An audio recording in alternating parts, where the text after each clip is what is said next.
Mr. Speaker, permit me this opportunity to extend and to join with the Prime Minister and extend condolences to the family of the bereaved health worker who passed earlier today.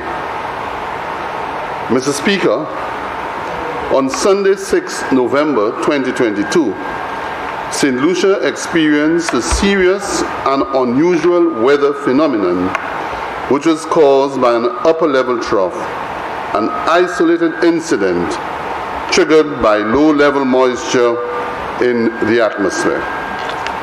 The Department of Meteorological Services indicated that this low-level moisture in the atmosphere, together with a southerly wind flow, created the ideal conditions for such an event, which escalated into 2 hours of torrential rains concentrated in the northeastern quadrant of St. Lucia, thus resulting in flash flooding and destruction of private and public infrastructure. Mr. Speaker, though the forecasts for that weekend advised caution in anticipation of scattered showers, thunderstorms, and flooding, there could not have been a more precise or accurate prediction in such circumstances in which the wind direction altered towards the north of the island at a given time of day. Mr. Speaker, in more recent times, and in such circumstances, we have seen a plethora of armchair engineers, self-proclaimed meteorologists, and disgraceful politicians, along with their surrogates, acolytes, and rumor mongers, deliberately attempting to fabricate theories intended to misguide the general public. Mr. Speaker, following the November 6th flash flooding caused by the unusual weather pattern, the surrogates, aided and abetted by the rumor-mongering machinery, propagated that the cause of the flash flooding was as a consequence of the failure on the part of this government to desilt the country's rivers. Mr. Speaker, nothing could be further from the truth. But what can one expect from the strangers of the truth? Mr. Speaker, allow me therefore to dispel the fabrication, the lies, the deceit, and the attempts to discredit a government of credibility and transparency. Mr. Speaker, let me present the facts on this administration's annual river desilting program for the last 3 quarters of the years 2021-2022. 1. Following the last July general elections, for the quarter October to December 2021, the Prime Minister and Minister for Finance, the Honorable Philip J. Pierre, if I should be allowed to mention his name, conscious of the necessity for adaptation and mitigation measures to cushion the negative impact of climate change, allocated $4 million to implement a number of programs throughout the country. If I should repeat, following the last general elections of July 2021, for the quarter October to December 2021, the Prime Minister and Minister for Finance, the Honorable Philip J. Pierre, conscious of the necessity for adaptation and mitigation measures to cushion the negative impact of climate change, allocated EC $4 million to implement a number of programs throughout the country. They included improvement to drainage systems, retaining structures, desilting and cleaning up of communities, and sanitation programs in all of the 17 constituencies on this island. Not Dominica, not St. Vincent.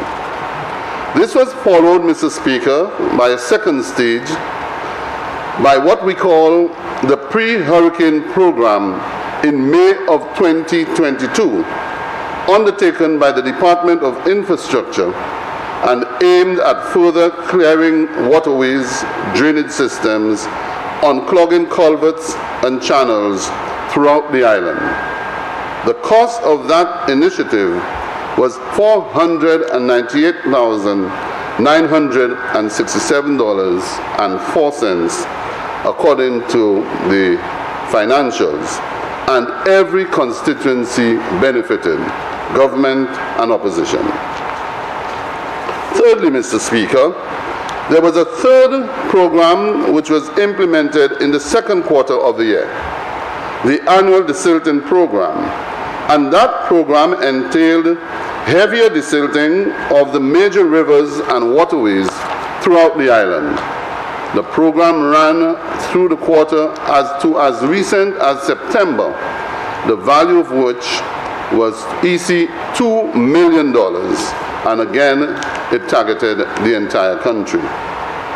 Mr. Speaker, I'm obliged to reiterate those initiatives to bring home the point that this administration is a responsible, caring, transparent, and accountable administration. But further, to dispel the lies, the fabrication, and the propaganda being spread every day of the week by individuals who have absolutely nothing constructive to do at this time.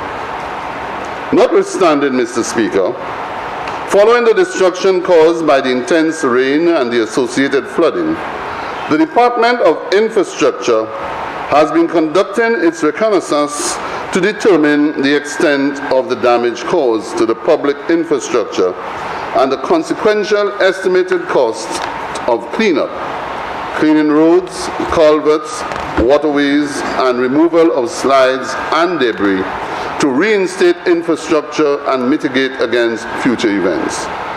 Mr. Speaker, the approximate cost of the initial cleanup is estimated at 1.4 million EC dollars.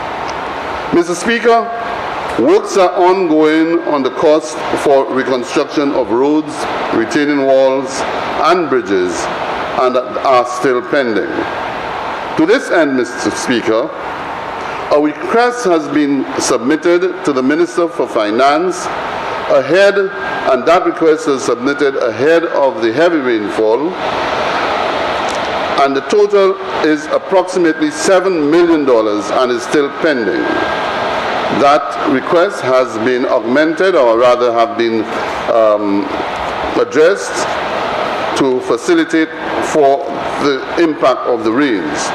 Once the resources are identified or mobilized by the Department of Finance, the exercise of the commencement of reconstruction ahead of the 2023-24 budget is absolutely possible. Mr. Speaker, in addition to the efforts of the Department of Infrastructure in the immediate response to the rainfall and flooding of November 6th, the department has responded to the citizens and business community of the north of the island, particularly the La Belote, Bois d'Orange, Corinth, and Asu Canal communities, to look forward and deeper beyond the immediate response for adaptation and mitigation interventions which may achieve sustainable resolutions.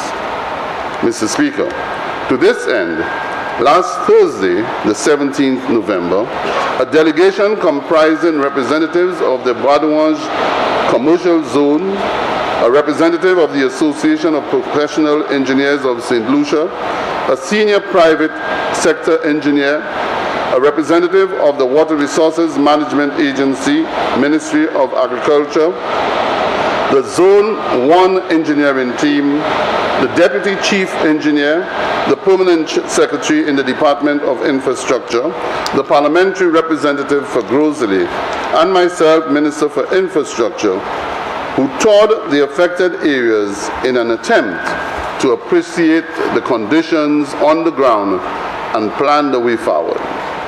The tour was extremely productive, as we were able to identify some of the major hazards and determined some potential short, medium, and long-term measures to be implemented.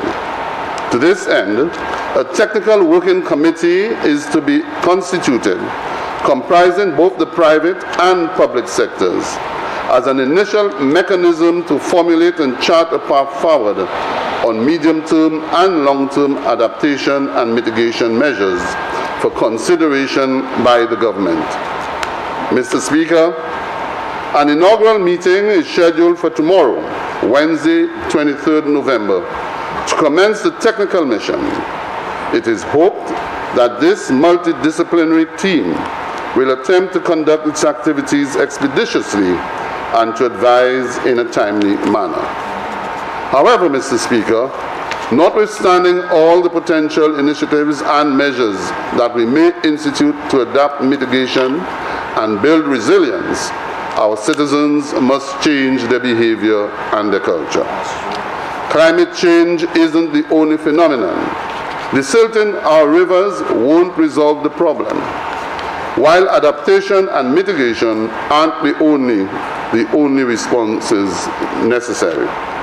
Our citizens must step up to the plate and take responsibility for their survival by changing the negative ways, habits, and culture.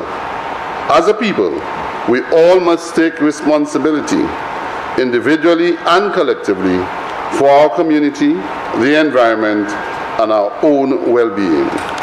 Mr. Speaker, the time has come for those who are responsible for the degradation and destruction of our society by their practices to stop. Stop the indiscriminate disposal of garbage, particularly in our rivers, streams, and waterways.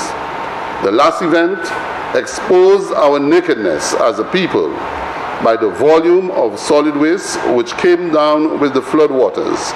Old stoves, refrigerators, beds, mattresses, cabinets, and plastic bottles, all of which exacerbated the situation.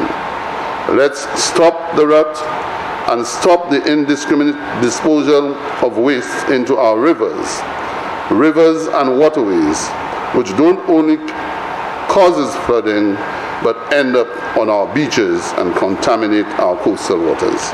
I thank you, Mr. Speaker.